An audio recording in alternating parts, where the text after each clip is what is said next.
Welcome to the McFarland Fire Department. Come on in and we'll take a look around.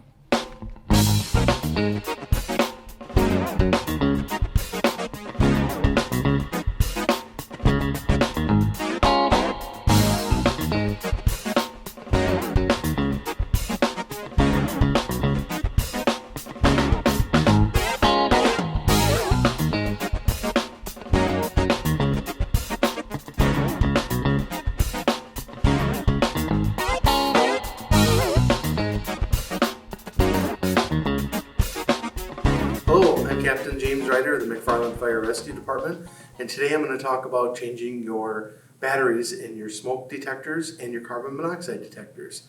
So I have two different style detectors here. This one is actually a carbon monoxide detector, and it has batteries that get replaced, and you need to replace those at least twice a year. And we recommend doing that in the fall when you fall back for your time, and then spring when you spring ahead for your time change. The second one that I have here is a smoke detector, and it has a non-changeable battery. So this is a lithium battery that's inside of here that you don't need to change. And it's good for about 10 years. So the manufacturer with this says that once the battery goes bad, you throw the whole thing away and get a new one very similar to this. When do you want to change your batteries? We just talked about that, at least twice a year in the ones that need to be changed.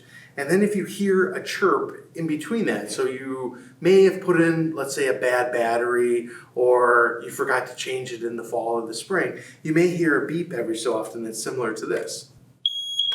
And that can get very annoying every 30 seconds to a minute, depending on the company, and you're going to want to change that. So if you hear that, go find the detector wherever it's at and take it off.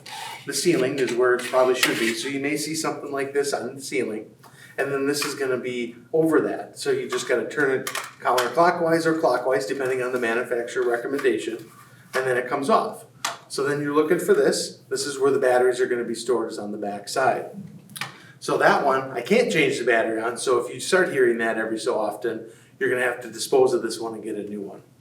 However, this one does have a battery that we're going to change, and I'll show you how to do that. So this plate right here would be on your wall, and you're going to pull this off. So you're going to pull it off the wall. This is going to stay on the wall, and you're going to bring this with you. And you see that you got two batteries in here. Most of the time they're 9-volt batteries. This one takes two AA batteries.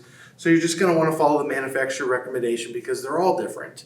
So that's why if you get a certain brand, it's good to get that same brand throughout your house. So that way you know what batteries are going to be used throughout the whole house.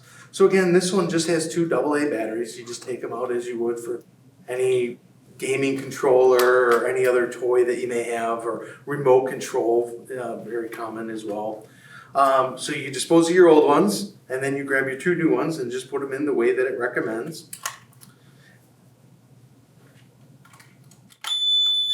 And you're going to hear that beep. That's telling you that the batteries are in. You just want to make sure that they're secure, and it's going to go through a system check. This one is not going to, but you did hear the beep, so that's kind of its system check. And then to make sure that it is working, there is a test reset button on here. Just press and hold. You heard the chirp again. Release.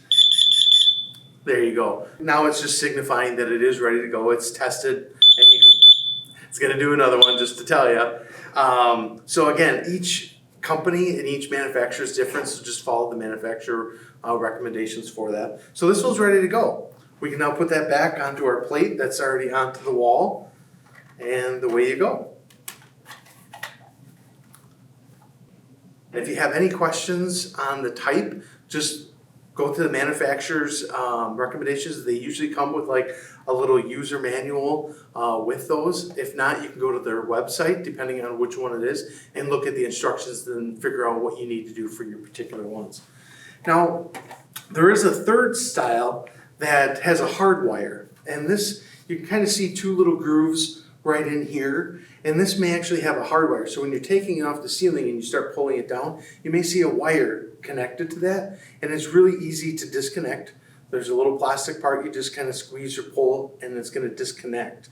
Now those are hardwired to your house. So the hardwire means that they're all connected. All of these should be connected unless you install just a battery one later on, but they're all going to be connected. So when one goes off, they all go off.